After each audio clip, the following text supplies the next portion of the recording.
Je tiens à remercier son Excellence Monsieur le Ministre qui a bouleversé son agenda pour me recevoir malgré ses nombreuses occupations. Nous avons échangé sur des questions en rapport avec la gestion de la ville au niveau de la territoriale.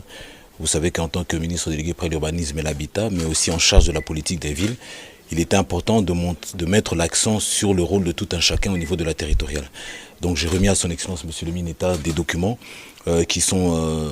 c'est l'édit 003 du 9 septembre 2013 qui porte mesures de protection sur l'environnement et l'assainissement de la ville de Kinshasa. Et vous avez, c'est-à-dire que toute personne a des obligations, a des droits et des obligations, notamment on ne peut pas jeter des immondices sur la voie publique, on ne peut pas mettre des matériaux de construction sur la voie publique, on ne peut pas couper un arbre. Lorsqu'il y a une construction, il faut le voir, il faut le visiter. Donc bref, c'est une enquête qui est faite au niveau de la territoriale, c'est-à-dire au niveau du bourgmestre. Et lorsque les personnes ne respectent pas ces instructions, les amendes vont jusqu'à 50 millions de francs congolais. J'ai transmis le document à son Excellence Monsieur le Mineta aussi sur l'édit 005 du 9 octobre 2012 qui sanctionne justement les nuisances sonores. Cela veut dire que lorsque une personne est multirécidiviste, les amendes vont jusqu'à 1 million de francs congolais et les biens qui ont causé les nuisances sont saisis et la personne peut faire l'objet de 14 jours de servitude pénale.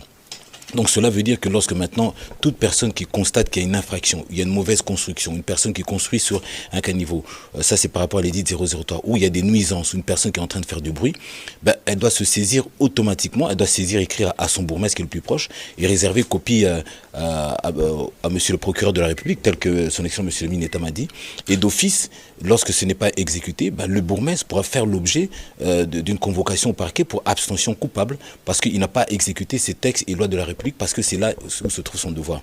Et je transmets aussi à son excellence monsieur le Mineta l'ordonnance loi du 31 mai 1975 qui réglemente les heures d'ouverture et des fermetures des débits de boissons. Donc c'est-à-dire les tenanciers de bars vendant la boisson alcoolisée doivent respecter une heure, c'est-à-dire du lundi au vendredi c'est de 17h à 22h, samedi c'est de 17h à 23h, dimanche et jour férié c'est de 11h à minuit.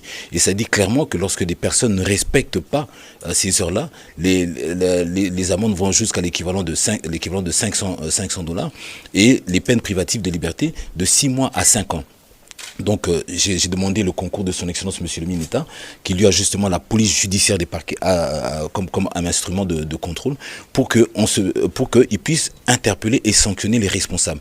Nous avons au niveau de la territoriale, nous avons des chefs de quartier qui voient que les choses évoluent chez eux, ils voient qu'il y a des constructions, ils voient qu'il y a des constructions anarchiques et qui voient que des gens qui sont en train de construire auprès des cours d'eau et ensuite on se plaint qu'il y a des inondations, ils voient que les choses poussent, on est en train de couper des arbres.